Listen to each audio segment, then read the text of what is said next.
Hi guys, it's me again, Ria Yang. So ngayong araw ay Martes, kaya hapon lang ang ating klase. So ngayon ay gagawa tayo ng ice candy with Micos flavor. So syempre, kagamitan tayo dito may plastic, imbudo at kutsilyo. At syempre, yung lalagayan ng mga finished product. Katapos ko lang pala kumain yan. Pagkatapos ay pumunta ako sa tindahan at nakita ko si mama na gumagawa siya ng ice candy. Pero kahapon guys, narinig ko siya na magkausap sila ng aking kapatid na gagawa daw ng ice candy. Kaya sabi ko kay mama, nasabihan niya ako kapag gagawa na siya ng ice candy, which is ngayon, kung ice candy yung pag-uusapan guys, ay talagang pahirapan nito. Sa pagdali pa lang ng ice candy ay napakahirap na. Ang sakit na nga ng kamay ko dyan. Itong isang to, ang tagal kong natalian, mga 1 minute ata, at natali na nga sa wakas. Dito guys, ay tinawag ko yung pamangkin ko. Problema lang natin guys ay bata. Walang alam pagdating sa pagbibideo. No choice guys kasi siya lang available dito. Sabay-sabay muna tayong mahilo guys.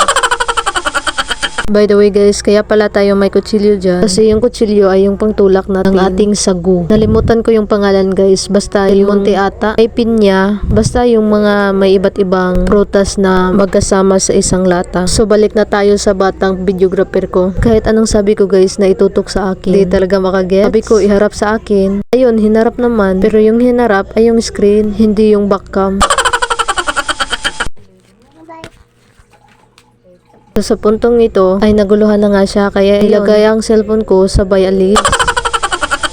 So sinilip ko muna yung garipo kung puno na ba. Pagkatapos bumalik na ako dito para ilagay yung mga ice candy na nagawa ko. Pero hindi pa ako tapos niyan guys. Sa sobrang likod nito hindi guys, ko namalayan na mali pala yung nabuksan ko. Imbis na sa kabila ay dito ko nabuksan. Sige ilagay mo dyan. Tignan natin kung titigas ba yung ice candy mo.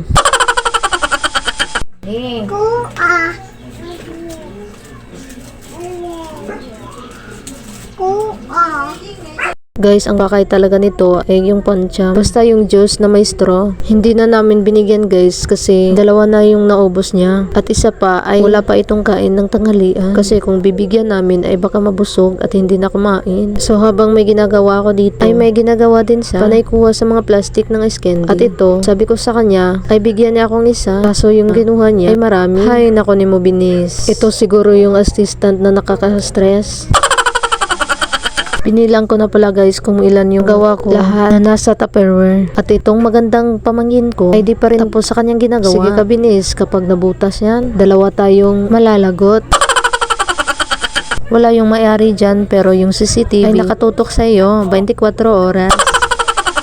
At dumating na nga si mama at siya na lang pinagpatuloy ko sa paglagay kasi magko-continue ako dito sa paggawa ng ice candy. Madami-dami pa naman ito. Hanggang dito na nga pala ang ating video sa paggawa ng ice candy. Kasi nalubat ako at dito hapon na pala to. Kaya ano pang hinihintay nyo, bilhin na kayo sa aming ice candy Micos. Bye-bye!